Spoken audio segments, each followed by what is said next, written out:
Good morning. Happy Sabbath. It is Saturday, August 10th, and we will be reading chapter 20 of Joshua. It's a short chapter today because yesterday and the days before we were reading about all of the lands. All of the tribes of Israel have now gotten lands allotted to them.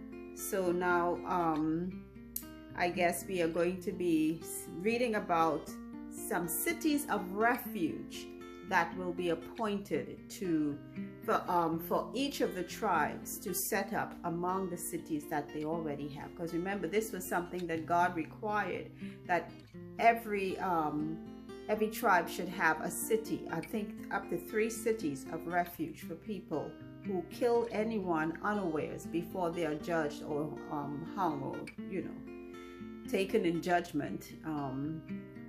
They can flee to these cities and they remain there until the death of the high priest. And when the high priest dies, they can leave. But if they leave before, the avenger of blood can pursue them and maybe kill them. So let's see what it says. Chapter 20. The Lord also spake unto Joshua, saying, Speak to the children of Israel, saying, Appoint out of your cities of refuge, whereof I spake unto you, by the hand of Moses, that the slayer that killeth any person unawares and unwittingly may flee thither, and they shall be your refuge from the avenger of blood. And when he that doth flee unto one of those cities shall stand at the entering of the gate of the city, and shall declare his cause in the ears of the elders of that city, they shall take him into the city unto them, and give him a place that he may dwell among them. And if the avenger of blood pursue after him, then they shall not deliver the slayer up into his hand, because he smote his neighbor unwittingly, and hated him not before time. So this is only for people who killed someone not intentionally, unintentionally, not someone who straight up murders another person. Verse 6. And he shall dwell in that city until he stand before the congregation for judgment, and until the death of the high priest that shall be in those days.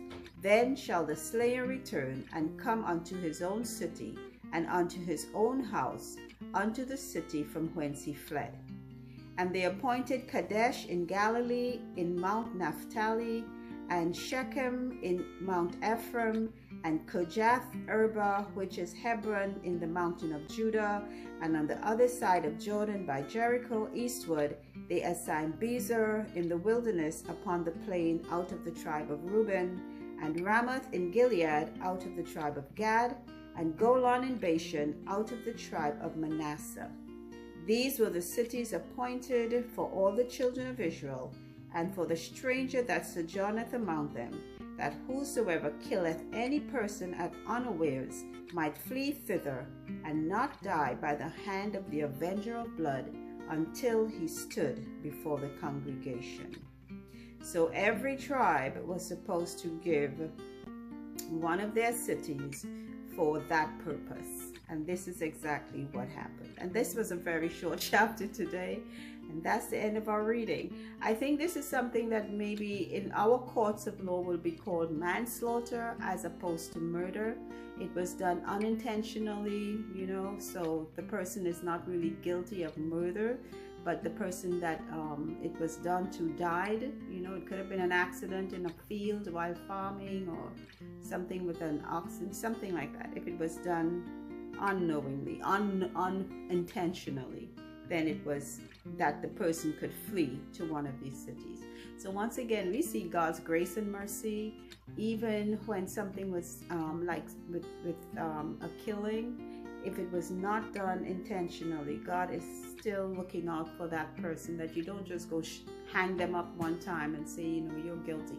A lot of wicked things happen here in the United States in early years, and maybe even now, that they do things to people, and sometimes the people aren't even guilty of anything. The people haven't shown any kind of wrongdoing, and they take them, put them into prisons.